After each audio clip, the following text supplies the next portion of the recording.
कौन सी जॉब है?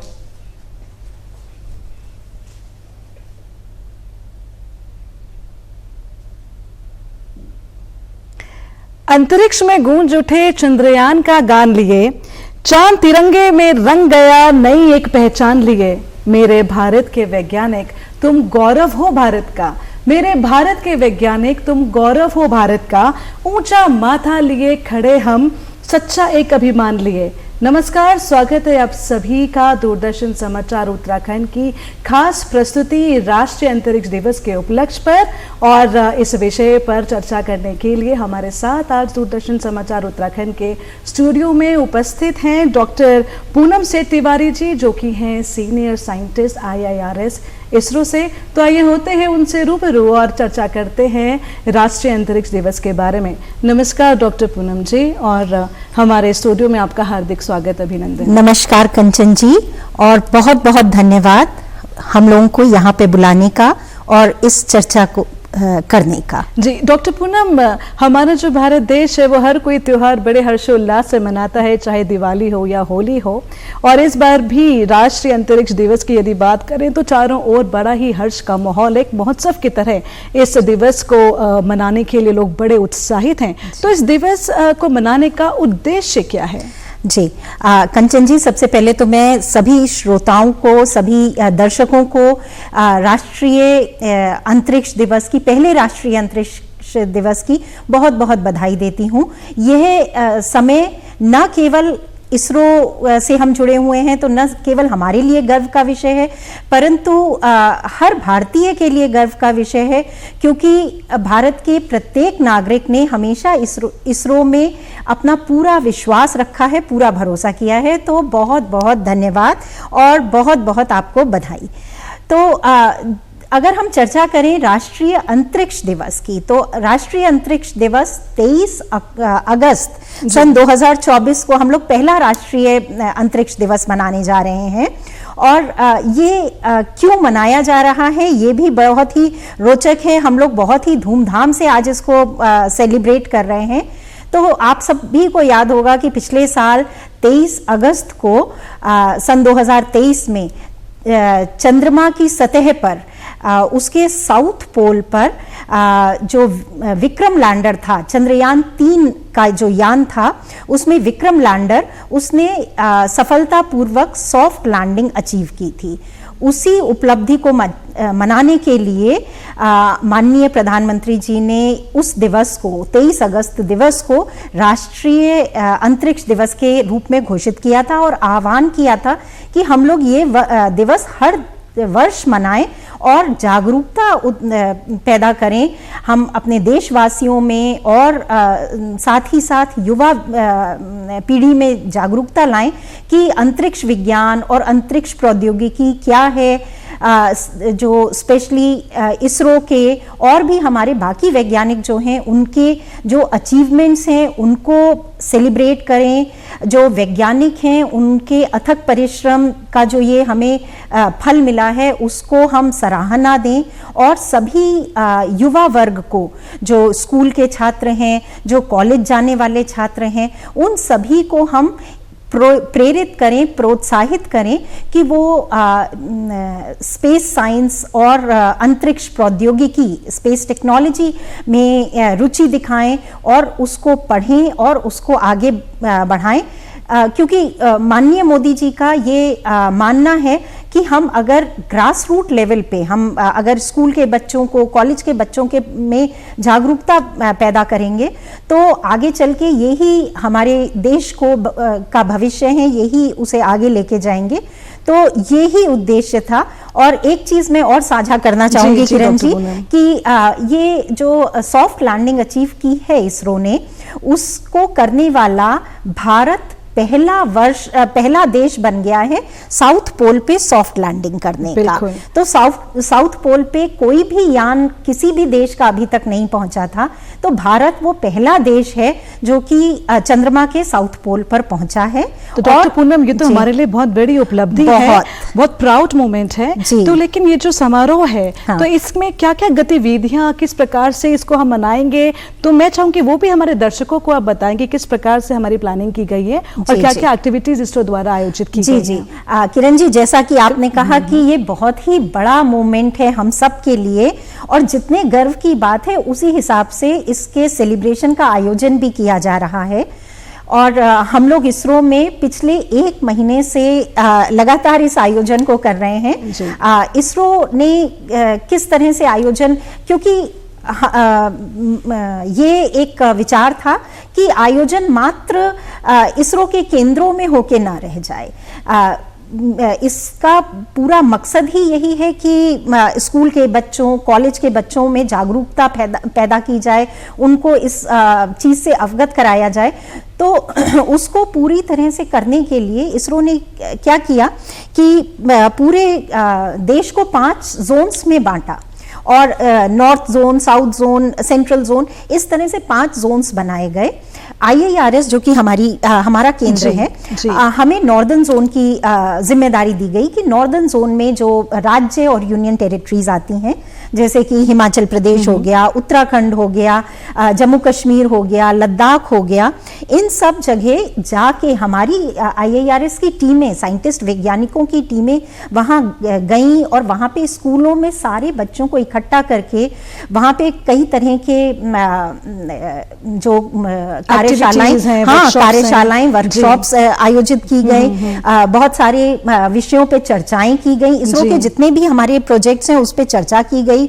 उसके साथ के साथ हम लोग जो चंद्रयान, मंगलयान, जो इसरो के मॉडल्स हैं वो सब लेके गए, बच्चों को वो दिखाए। स्पेस साइंस पे क्विज का आयोजन किया गया, पेंटिंग कंपटीशन रखा गया, डिक्लेमेशन रखा गया, तो बहुत सारी ऐसी एक्टिविटीज हुई। उसके बाद IIRS में 9 अगस्त को हम लोगों ने प्रोग्राम किया, जिसमें कि देहरादून के सारे स्कूल के बच्चे आए, कॉलेज के बच्चे आए, और उसमें भी इसी तरह की सारी एक्टिविटीज हुई। एक पॉपुलर लेक्चर स्पेस साइंस पे एमिनेंट साइंटिस्ट ने भी दिया, जिससे कि बच्चे बहुत प्रभावित हुए। और उसके साथ ही साथ, क्योंकि हमारे केंद्र के अंदर था, तो हम लोगों ने बच्चों के लिए कुछ डिमॉन्स्ट्रेशंस भी, जो इक्विपमेंट्स हैं उनके डिमॉन्स्ट्रेशन भी रखे, जैसे वाटर रॉकेट का डिमॉन्स्ट्रेशन रखा। उनको ये भी सिखाया कि आप घर पे पड़ी वस्तुओं, जैसे कि कोल्ड ड्रिंक की बॉटल है, उससे वाटर रॉकेट कैसे बनाएं, ठीक है। तो वो सारे जो विज्ञान की बातें हैं वो उनको समझाई। इसी तरह से वायरलेस रोवर का भी हम लोगों ने उनको डेमोन्स्ट्रेशन दिखाया कि किस तरह से रोवर को जोड़ते हैं, असेंबल करते हैं, कैसे उसको चलाते हैं। जी।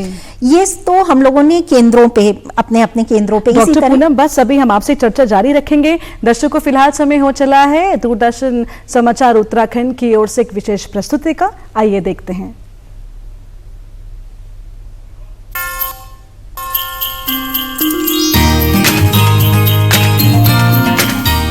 23 अगस्त 2023 को भारतीय अंतरिक्ष अनुसंधान संगठन ने चंद्रयान 3 के लैंडर और रोवर को चंद्रमा पर सफलतापूर्वक उतारकर एक महत्वपूर्ण उपलब्धि हासिल की। इसके साथ ही भारत चंद्रमा पर उतरने वाला चौथा देश बन गया और चंद्रमा के दक्षिणी ध्रुवीय क्षेत्र के पास उतरने वाला पहला देश बन गया। सॉफ्ट लैंडिंग के बाद प्रज्ञान रोवर की सफल तैनाती की गई। इस उपलब्धि को मान्यता देते हुए प्रधानमंत्री नरेंद्र मोदी ने 23 अगस्त को भारत में राष्ट्रीय अंतरिक्ष दिवस के रूप में घोषित किया। पहला राष्ट्रीय अंतरिक्ष दिवस 23 अगस्त 2024 में पूरे भारत में मनाया जाएगा। भारत सरकार भारत के अंतरिक्ष मिशनों की उपलब्धियों को प्रदर्शित करने और युवाओं को प्रेरित करने के लिए 1 महीने का अभियान शुरू कर रही है। इस वर्ष की थीम चंद्रमा को छूते हुए जीवन को छूना, भारत की अंतरिक्ष गाथा, समाज और प्रौद्योगिकी पर अंतरिक्ष अन्वेषण के महत्वपूर्ण प्रभाव पर प्रकाश डालती है। आजादी के जश्न से इसरो का सीधा नाता है। सफलता के अंतरिक्ष में भारतीय स्पेस एजेंसी का परचम लहरा रहा है। 15 अगस्त को इसरो का स्थापना दिवस मनाया जाता है। 15 अगस्त 1969 में देश के इस गौरवशाली वैज्ञानिक संस्थान की शुरुआत हुई थी। इसरो भारत सरकार के अंतरिक्ष विभाग के तहत एक अंतरिक्ष एजेंसी है जिसका मुख्यालय कर्नाटक राज्य के बेंगलुरु शहर में है। इसका लक्ष्य अंतरिक्ष विज्ञान अनुसंधान और ग्रहों की खोज को आगे बढ़ाते हुए राष्ट्रीय विकास के लिए अंतरिक्ष प्रौद्योगिकी को बढ़ावा देना है। इनसैट 1B की शुरुआत के साथ वर्ष 1983 में स्थापित भारतीय राष्ट्रीय उपग्रह इनसैट प्रणाली एशिया प्रशांत क्षेत्र में सबसे विशाल घरेलू संचार उपग्रह प्रणालियों में से एक है, जिसमें तुल्यकाली कक्षा में 9 परिचालन संचार उपग्रह स्थापित किए गए हैं। इसने भारत के संचार क्षेत्र में एक बड़ी क्रांति की शुरुआत की और बाद में भी इस क्रांति को बनाए रखा। इनसैट प्रणाली दूरसंचार, टेलीविजन प्रसारण, उपग्रह समाचार संग्रह, सामाजिक अनुप्रयोगों, मौसम की भविष्यवाणी, आपदा चेतावनी और खोज एवं बचाव कार्यों के लिए सेवाएं प्रदान करती है। इसरो ने मुख्य रूप से प्रायोगिक उद्देश्यों के लिए अनेक छोटे उपग्रह प्रमोचित किए गए हैं। इस प्रयोग में सुदूर संवेदन, वायुमंडलीय अध्ययन, payload development, orbit control, recovery technology आदि शामिल हैं। भारतीय अंतरिक्ष कार्यक्रम में खगोल विज्ञान, खगोल भौतिकी, ग्रहीय एवं भूविज्ञान, वायुमंडलीय विज्ञान और सैद्धांतिक भौतिकी जैसे क्षेत्रों में अनुसंधान शामिल है। कुमाऊं के सबसे बड़े MBPG कॉलेज हल्द्वानी को भारतीय अंतरिक्ष अनुसंधान संगठन इसरो का नोडल केंद्र बनाया गया है। साथ ही उत्तराखंड तकनीकी विश्वविद्यालय के स्थिति महिला ITI को प्रशिक्षण के लिए नोडल सेंटर बनाया गया है। टनकपुर के इंजीनियरिंग कॉलेज को भी इसके तहत चुना गया है। इसके अलावा इसरो उत्तराखंड में विभिन्न कार्यक्रमों के जरिए योगदान दे रहा है। इसके अलावा इसरो का जियो पोर्टल आग की घटनाओं पर काबू पाने में भी अहम भूमिका निभा रहा है। ब्यूरो रिपोर्ट, दूरदर्शन समाचार, देहरादून। दूरदर्शन समाचार उत्तराखंड की इस विशेष प्रस्तुति के बाद पुनः आपका हार्दिक स्वागत, अभिनंदन। हमारे साथ स्टूडियो में उपस्थित हैं डॉक्टर पूनम सेठ तिवारी जी, जो कि हैं सीनियर साइंटिस्ट IIRS इसरो से। और चलिए अपनी चर्चा जारी रखते हैं। मैडम, इसरो के बारे में बात करते हैं तो उसके स्थापना से लेके अब तक की जर्नी की यदि बात है तो इसके बारे में क्या कहना चाहेंगे? जी, इसरो की जर्नी की जो गाथा है वो बड़ी ही रोचक है। जो इसरो के जनक माने जाते हैं डॉक्टर विक्रम साराभाई जी। वो लंदन में वो फिजिक्स में अपनी पढ़ाई कर रहे थे, PhD कर रहे थे। और बीच में जब सेकेंड वर्ल्ड वॉर शुरू हो गई तो उनको वापस हिंदुस्तान आना पड़ा। यहाँ आके जब उन्हें कुछ वो नहीं हुआ, समझ में नहीं आया, तो वो IISc बैंगलोर में सर CV रमन जी के साथ में रिसर्च करने लगे और ये सूक्ष्म तरंगों के ऊपर रिसर्च करने लगे, कॉस्मिक तरंगों के ऊपर। वो टॉपिक उन्हें बहुत ही इंटरेस्टिंग लगने लगा। ये 1947 में विक्रम साराभाई जी ने अहमदाबाद में PRL फिजिकल रिसर्च लेबोरेटरी की स्थापना की। डॉक्टर विक्रम साराभाई जी एक बहुत ही बड़े संस्थाओं के स्थापक माने जाते हैं। उन्होंने बहुत सारी संस्थाओं की स्थापना की, तो इसरो भी उसमें से एक है। उन्होंने बहुत सारी संस्थाओं की स्थापना की, बहुत सारी की स्थापना में उनका बहुत भारी योगदान रहा।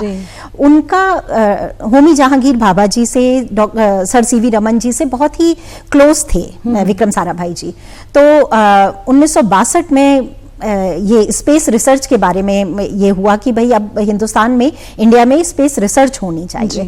तो एक कमेटी बनाई गई, इनकोस्पार, जिसकी चेयरमैनशिप डॉक्टर विक्रम साराभाई जी ने की।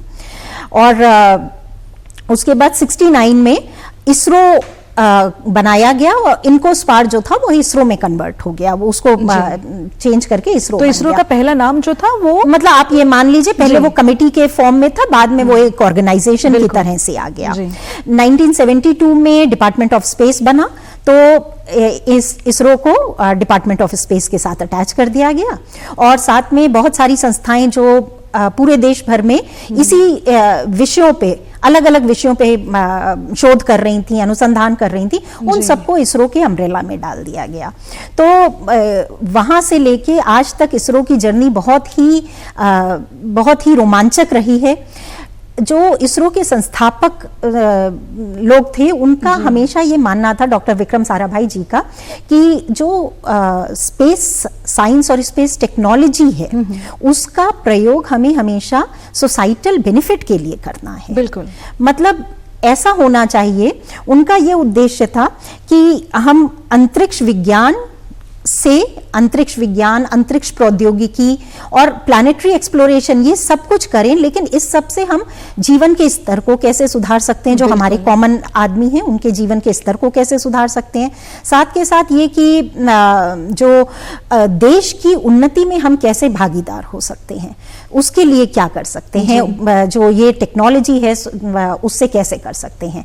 तो इसलिए इवन दो हमारा देश भारत जो है एक डेवलपिंग कंट्री है, तो जो इसरो या स्पेस रिसर्च का हिंदुस्तान में उन्होंने वो एप्लीकेशन ढूंढा कि पूरी सोसाइटी उससे बेनिफिट हो।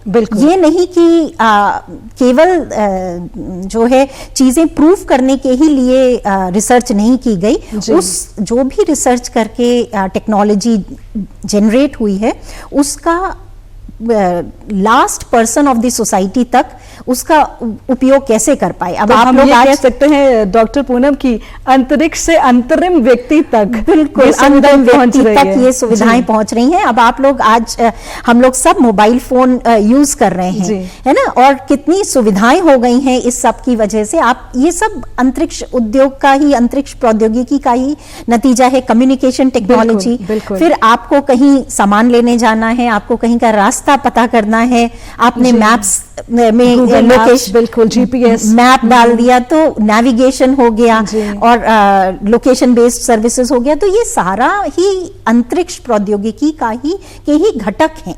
और डॉक्टर पूनम उसकी बात करें कि जब हम लोग पहले तो इतनी टेक्नोलॉजी नहीं थी, लेकिन अब अगर हमें अपना घर भी देखना है तो हम लोग बिल्कुल अपने मैप्स के माध्यम से ये भी लाइव लोकेशन वो देखता है। तो छोटे से छोटे बच्चे भी देख सकते हैं। इनफैक्ट छोटे बच्चे ज्यादा ही टेक्नोलॉजी टेक सेवी हैं। तो इसरो में मतलब जो हमारे चेयरमैन सर, उनका भी सोचना यही है कि public money should be utilised for people centric schemes.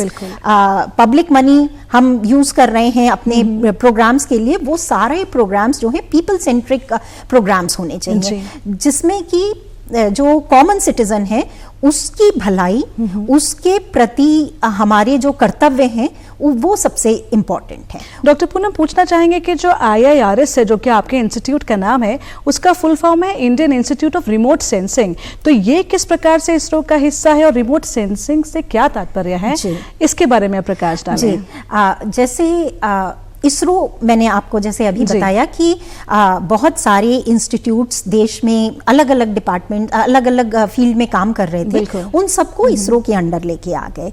तो जैसे इसरो में बहुत सारे सेंटर्स हैं, जैसे विक्रम साराभाई स्पेस सेंटर हो गया तिरुवनंतपुरम में, वो लॉन्च व्हीकल्स बनाते हैं। स्पेस एप्लीकेशन सेंटर अहमदाबाद में है, वो कैमरास और सेंसर्स की तरफ रिसर्च करते हैं। जो UR राव सेंटर है वो सैटेलाइट्स का निर्माण करते हैं। इसी तरह जब डेटा आ जाता है तो NRSC जो हैदराबाद का सेंटर है वो डेटा को रिसीव करता है। IIRS भी इसरो का ही एक अंग है, इसरो की एक यूनिट है। IIRS की स्थापना इसरो से पुरानी है। 1966 में IIRS की स्थापना की गई थी, और IIRS जो है वो का मेन उद्देश्य है कि शिक्षा, प्रशिक्षण और क्षमता संवर्धन, यानी कि ट्रेनिंग, एजुकेशन और capacity building in the field of remote sensing and geospatial technology. तो एशिया पैसिफिक के पूरे एरिया में IIRS एक बड़ा यूनिक इंस्टीट्यूट है, क्योंकि हमारे इंस्टीट्यूट में UN का, यूनाइटेड नेशंस का भी सेंटर है, जो कि फॉरेन पार्टिसिपेंट्स उस सेंटर में आते हैं, और बहुत ही प्रेस्टिजियस इंस्टीट्यूट है। हमारे यहाँ तरह तरह के एजुकेशनल और ट्रेनिंग प्रोग्राम्स कराए जाते हैं। स्टार्टिंग फ्रॉम स्कूल के बच्चे, from class 9, 10th onwards up to the working professionals, वहाँ मतलब पूरी रेंज ऑफ कोर्सेज हमारे यहाँ हैं। स्कूल के बच्चों के लिए हम लोग समर स्कूल का कोर्स कराते हैं स्पेस साइंस पे। एक प्रोग्राम होता है, इसरो लेवल का प्रोग्राम है, नेशन वाइड प्रोग्राम है, युविका प्रोग्राम, युवा वैज्ञानिक प्रोग्राम, ये सब स्कूल के बच्चों के लिए हैं। स्नातक और स्नातकोत्तर छात्रों के लिए हमारे यहाँ MSc, MTech और PG डिप्लोमा के कोर्सेज हैं। हमारे यहाँ सर्टिफिकेट कोर्सेज भी डिफरेंट ड्यूरेशंस के हैं, और इसके साथ में ही हमारे यहाँ यूजर स्पेसिफिक कोर्सेज भी हैं, शॉर्ट कोर्सेज, जैसे कि कोई मंत्रालय आता है, जैसे कोई ऑर्गेनाइजेशन है, TCPO है, TCPO के लिए स्पेशल कोर्स करवाते हैं। सर्वे ऑफ इंडिया आया, उसके लिए स्पेशल कोर्स हो गया। इरिगेशन डिपार्टमेंट है, उनके लिए अलग उनकी नीड्स के हिसाब से अलग कोर्स कराया जाता है। तो डॉक्टर पूनम, अभी तो जैसे निजीकरण की बात करें तो ये काफ़ी ज़्यादा हैंड होल्डिंग कर रहे हैं, और प्राइवेट लोग हैं, स्टार्टअप्स हैं, जिस प्रकार से केंद्र सरकार और राज्य सरकार स्टार्टअप्स को बहुत एक सपोर्ट कर रही है, तो उसमें IIRS इसरो में भी काफ़ी सपोर्ट दिया जा रहा है स्टार्टअप्स को, तो वो हैंड होल्डिंग किस प्रकार से है? और मेरा सवाल ये भी है कि बच्चे अपने जो करियर पर्सपेक्टिव्स के लिए किस प्रकार से जुड़ सकते हैं, क्योंकि इन जो कोर्सेज की आप बात कर रहे हैं शायद इतनी अवेयरनेस अभी है नहीं बच्चों के भीतर। मन तो बहुत है अंतरिक्ष के बारे में जानने का, बहुत प्राउड मोमेंट लगता है जब हम लोग सफल हो जाते हैं अपने मिशन पे, पर किस प्रकार से जुड़ा जा सकता है आपके साथ, उस पे आप जरा प्रकाश डालिए। जी, ये आपने बहुत ही अच्छी चीज पूछी है। स्पेस रिफॉर्म्स हमारे यहाँ पिछले साल गवर्नमेंट ऑफ इंडिया ने स्पेस सेक्टर को प्राइवेट कंपनीज के लिए भी ओपन किया है। उसका मतलब ये हुआ कि जो चीज़ें, जो स्पेस रिलेटेड गतिविधियां अभी तक केवल इसरो के अंतर्गत होती थी, इसरो के दायरे में थी, उस पर से प्रतिबंध हट गए हैं। अब वो प्राइवेट कंपनीज भी कर सकती हैं। तो अब उसका नतीजा क्या हुआ, उससे मतलब इस कंट्री में इकोसिस्टम में, स्पेस इकोसिस्टम में चेंज क्या आ गया, उसका नतीजा ये हुआ कि बहुत सारे स्टार्टअप्स खुल गए, बहुत सारी प्राइवेट कंपनीज जो हैं वो अंतरिक्ष के क्षेत्र में काम करने लगी। तो पिछले 2 सालों में ही करीब 200 स्टार्टअप कंपनीज जो हैं वो अंतरिक्ष के क्षेत्र में, अंतरिक्ष प्रौद्योगिकी के क्षेत्र में काम कर रही हैं। अब जब ये स्टार्टअप कंपनीज, प्राइवेट कंपनीज किसी एक चीज में काम करती हैं तो क्या होता है, वो दिखाई देता है, नहीं, वो लोगों को हायर करती है, बिल्कुल, है ना। तो जॉब अपॉर्चुनिटीज होती हैं। जब जॉब अपॉर्चुनिटीज होती हैं तो बच्चों को लगता है कि हाँ, ये चीज, ये टेक्निक भी अच्छी है, ये पढ़ी जाए, इससे हमें जॉब मिल सकता है। तो दोनों ही तरह से हम लोग जागरूकता उत्पन्न की जा रही है। एक तो हम लोग ग्रास रूट लेवल पे बता रहे हैं कि क्या क्या चीज़ें होती हैं, और दूसरी चीज़ कि अगर जॉब अपॉर्चुनिटीज़ भी हो जाएं तो बच्चे उस तरह से भी अट्रैक्ट होते हैं। तो डॉक्टर पूनम, जैसे हम कहते हैं कि सपोज अगर हमें NDA में जाना है, किसी और फील्ड में जाना है, तो आपको 12th में ये स्ट्रीम आपकी होनी चाहिए, तो ऐसे कोई आपके मैंडेट्स हैं अगर हमें जुड़ना है, may be after class 12th, may be graduation के बाद क्या क्या सब्जेक्ट्स हमारे पास होने चाहिए कि आने वाले समय में मुझे पता हो कि मुझे इसी फील्ड में जाना है तो ये प्रोसेस फॉलो करना पड़ेगा, उसके बारे में जरा प्लीज बताइए। देखिए, इसरो में बहुत सारी तरह की जॉब्स निकलती हैं जी। वैज्ञानिक वाली जॉब्स भी निकलती हैं, माने साइंटिफिक जॉब्स भी निकलती हैं, और एडमिनिस्ट्रेटिव जॉब्स भी निकलती हैं।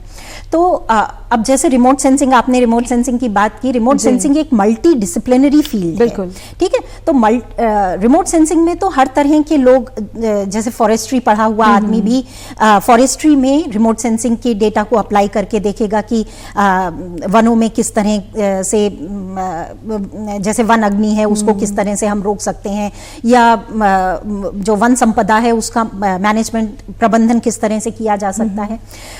जो कोर टेक्निकल जॉब्स हैं इसरो की, वो इंजीनियरिंग बैकग्राउंड के लोगों के लिए होती हैं। तो क्योंकि उसमें सैटेलाइट बनाना, लॉन्च व्हीकल बनाना, तो chemical engineering, mechanical engineering, computer engineering, तो कई तरह से वो जॉब्स भी निकलती रहती हैं। और क्या ये हर साल निकलती है डॉक्टर? जी, देखिए, दोनों तरह से होता है। एक कंबाइंड टेस्ट होता है, इसरो कंबाइंड रिक्रूटमेंट बोर्ड है, ICRB, तो उसके थ्रू जो है वो साइंटिफिक पोस्ट्स भरी जाती हैं, उसके थ्रू एडमिनिस्ट्रेटिव पोस्ट भी भरी जाती हैं, वो कंबाइंड रूप से भरी जाती हैं।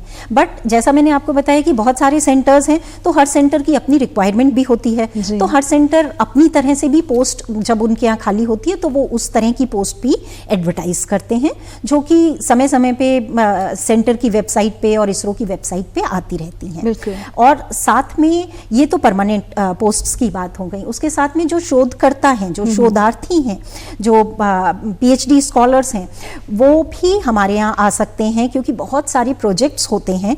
उन प्रोजेक्ट्स में कुछ फेलोशिप प्रोग्राम्स होते हैं। उन प्रोजेक्ट्स में JRF, SRF, रिसर्च एसोसिएट, बहुत सारी वैकेंसीज होती हैं, तो लेकिन वो टेम्परेरी होती हैं, वो प्रोजेक्ट बाय तो क्या ये आपकी वेबसाइट में कहीं फ्लैश होता है डॉक्टर? जी बिल्कुल, हर मैं यही आपको बता रही हूँ कि हर सेंटर की वेबसाइट में फ्लैश होता है। और अगर इसके अलावा भी, जैसे आप कह रहे हैं कि ग्रेजुएशन के बच्चे, पोस्ट ग्रेजुएशन के बच्चे अपनी इंटर्नशिप करना आए, तो हमारे सारे सेंटर्स में समर और विंटर इंटर्नशिप्स की भी सुविधा उपलब्ध है।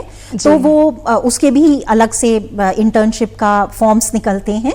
बच्चे उन इंटर्नशिप्स के फॉर्म को भरें, और अगर वो सेलेक्ट होते हैं तो इतने प्रेस्टिजियस इंस्टीट्यूट में उन्हें इंटर्नशिप करने को मिलेगा, जिससे उनके नॉलेज में बहुत एनहांसमेंट होता है। जी, और डॉक्टर पूनम, अभी हमने डेटा की बात करी, तो पूछना चाहेंगे जो शोधार्थी होते हैं, जो रिसर्च करते हैं, और उनके लिए ऑथेंटिक डेटा, वो रिसर्च की सबसे एक कहते हैं कि एमिनेंट जो एक प्रोसेस है, वो डेटा कलेक्शन का रिसर्च में बहुत महत्व है। तो कौन सी ऐसी वेबसाइट है या कौन सा ऐसा सोर्स है जहां पे हमें एक्यूरेट, बिल्कुल सही आंकड़े, सही डेटा हमारे शोधार्थियों को मिल पाए? देखिए, ऐसा है, जैसा मैंने आपको बताया, इसरो जो है वो कई तरह के सैटेलाइट्स बनाता है ना। तो इसरो के कई घटक हैं, हम लोग ये कह सकते हैं कि कई तरह के काम किए जाते हैं इसरो में। एक हो गया अर्थ ऑब्जर्वेशन। बिल्कुल, अर्थ ऑब्जर्वेशन जिसे कि रिमोट सेंसिंग भी कहा जाएगा, ठीक है। तो अर्थ ऑब्जर्वेशन के जो सैटेलाइट्स होते हैं, जैसे कि IRS की सीरीज हो गई, अब आजकल हम लोग उसे earth observation satellites, EOS satellites कहते हैं। तो वो वाली सैटेलाइट्स के डेटा जो हो गए, जो कि प्राकृतिक संपदा की देखरेख करने के लिए, उसके प्रबंधन के लिए, और नेचुरल कैलामिटीज जो आ गई हैं उनके लिए यूज होता है कि कितनी क्षति हो गई और किस तरह से उससे बचा जाए। तो एक तो वो उस तरह का डेटा है। दूसरी तरह का डेटा हो गया ये नेविगेशन रिलेटेड डेटा। तो IRNSS और जो गगन, इनका डेटा है, वो भी हमारे सैटेलाइट्स हैं। फिर कम्युनिकेशन और वेदर के सैटेलाइट्स होते हैं, तो उसका डेटा भी अवेलेबल होता है, पूरे पब्लिक के लिए ये तो एक्सेसिबल है। जी, गवर्नमेंट ने ये कहा है कि 5 मीटर से कम, मतलब कोर्सर रेजोल्यूशन का जो डेटा है वो पब्लिक को हमें फ्रीली और इजीली एक्सेसिबल बनाना है। तो उसी सिलसिले में NRSC ने, जो कि हमारी एक सेंटर है इसरो का, जो कि डेटा को यूजर्स तक पहुंचाता है, वो उसने एक पोर्टल बनाया है जिसका नाम है भूनिधि। उस भूनिधि पोर्टल पे ये 5 मीटर और उससे कोर्सर रेजोल्यूशन के जो भी डेटा सेट्स हैं वो फ्रीली अवेलेबल हैं। तो जो भी आपके शोधार्थी करना चाहें, data, remote sensing data use करना चाहें, अर्थ ऑब्जर्वेशन डेटा, वो वहां से जाके डाउनलोड कर सकते हैं। और कुछ डेटा जो इंडियन सैटेलाइट्स का बाकी दूसरा डेटा है, वो बहुत ही नॉमिनल प्राइसेस पे भी अवेलेबल होता है। जी, और डॉक्टर पूनम, संक्षिप्त में जानना चाहेंगे कि आप तो सीनियर साइंटिस्ट हैं वहाँ पे, तो लेकिन बेसिकली आपके रोल क्या है उस संस्थान में? जी, जैसा मैंने आपको बताया कि IIRS हमारा एक ट्रेनिंग, कैपेसिटी बिल्डिंग और रिसर्च का ऑर्गेनाइजेशन है। तो IIRS में इन कैंपस ट्रेनिंग के साथ साथ ऑफ कैंपस ट्रेनिंग भी होती है, जिसे हम डिस्टेंस लर्निंग ट्रेनिंग कहते हैं। अब तो डिस्टेंस लर्निंग बहुत सारे शैक्षिक संस्थाओं ने अपना लिया है कोविड के बाद, बट कोविड से पहले हमारे संस्थान ने सन 2007 में जो है वो ये IIRS आउटरीच प्रोग्राम की स्थापना की थी। सन 2007 में बहुत ही नॉमिनल, मतलब एक बहुत ही हम्बल शुरुआत हुई थी। केवल 312 स्टूडेंट्स थे और बहुत ही छोटी शुरुआत थी। और डॉक्टर पूनम, समय का अभाव है, मैं तो बस ये पूछना चाहूंगी कि हमारा जो इसरो है उसके की संक्षिप्त में यदि आप बता पाएं कि भविष्य की क्या प्लानिंग है? भविष्य में जो फ्यूचर मिशंस हमारे हैं, एक तो गगनयान मिशन है जिसमें कि ह्यूमन क्रू को स्पेस में ले जाके ऑर्बिट में 3 दिन वहां रख के और सेफली वापस लाना है। तो उस दिशा में काम चल रहा है। बहुत सारी टेक्नोलॉजी की उसमें ज़रूरत है, बहुत सारी टेक्नोलॉजी की स्टेजेस का टेस्ट हो रहा है। तो एक बार जब टेक्नोलॉजी का टेस्ट हो जाएगा तो फिर मानव रहित क्रू यान पहले जाएगा, मतलब जिसमें बिना मानव के जाएंगे, क्योंकि सेफ्टी ऑफ पीपल सबसे इंपॉर्टेंट है। जब वो सक्सेसफुल हो जाएगा तो मानव के साथ यान जाएगा। डॉक्टर पूनम, समय का अभाव है, लेकिन आपसे चर्चा करके बहुत आनंद आया और मुझे उम्मीद है कि हमारे दर्शकों को भी हमारा ये वाला खास कार्यक्रम हमारे बाकी अन्य एपिसोड्स की तरह बेहद पसंद आया होगा। चलते चलते ये कहना चाहूंगी कि मुश्किलें आती हैं सफलता की राहों में, ये कौन नहीं जानता, लेकिन पा लेता है वही मंजिल जो कभी हार नहीं मानता। चाहे मंगलयान की बात करें, चाहे चंद्रयान की सफलता की बात करें, हम सभी भारतवासियों को बहुत गर्व है हमारे इसरो की पूरी टीम पर, और उन्होंने हमारे भारत का नाम विश्व पटल पर लहराया है। और डॉक्टर पूनम, अपने शब्दों के साथ आपका बहुत बहुत धन्यवाद करना चाहूँगी और हमारे दूरदर्शन के सभी दर्शकों को भी बहुत बहुत धन्यवाद। धन्यवाद।